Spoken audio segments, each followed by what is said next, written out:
Orientation to Education and Human Development, Electronic Resource Kit, Thinking Tool and Learning Curve. Thinking tools will help strengthen the student's social health. When using the learning-centered thinking tool, students will be encouraged to collaborate together to go through their answers. Being in a more relaxed environment allows the shyest of students to participate, which will in turn boost their confidence. Gender issues. Gender equality in a school environment. I've recently found a framework regarding gender equity in the schooling environment. There are two parts to this framework. Part A is a framework that provides a context for the work of the task force, which outlines the principles and strategic areas for action and the reporting mechanisms which trace progress at school sector and system levels. Part B talks about the perspectives as a series of papers generalized by the Gender Equality Task Force, which provides background reading and which informed the development of the framework. The framework is designed for the use of schools and systems, education practitioners, parents, and school communities. It builds on the work already undertaken through the National Policy for the Education of Girls in the Australian Schools and the National Action Plan for the Education of Girls 1933 to 1997. The framework will operate in a tandem with the subject of reporting through the national project in schooling in Australia.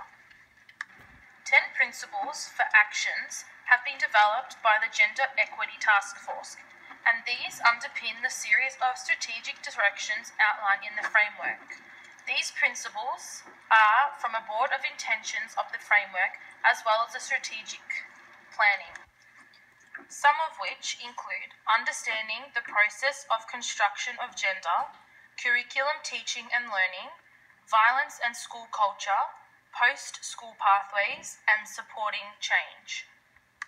Disability Discrimination Act. This here is a screenshot of the Australian Human Rights Commission Disability Act. Educators that teach students with a disability need to structure their lesson plans around these particular students. Having mentors in the classroom may help students with a disability keep up and learn the information a child without a disability does also. Keeping a child with a disability involved in the same activities as a child without disability makes the child always feel included, which will in turn improve their social and mental health. The students without a disability need to then make sure they are always treating the other students with respect and have patience when dealing with them. If students include the other students with a disability, they will feel love and want to succeed in a classroom environment. Low socioeconomic status. Students who live with a low socioeconomic status may have a lower standard of all the dimensions of health. They may be behind in a school as their parents aren't available to help with their homework when they get home from work. Therefore, educators need to be aware of these diverse situations when teaching these particular students, working closely with them to make sure they don't fall behind. Different learning styles. There are 7 different learning styles.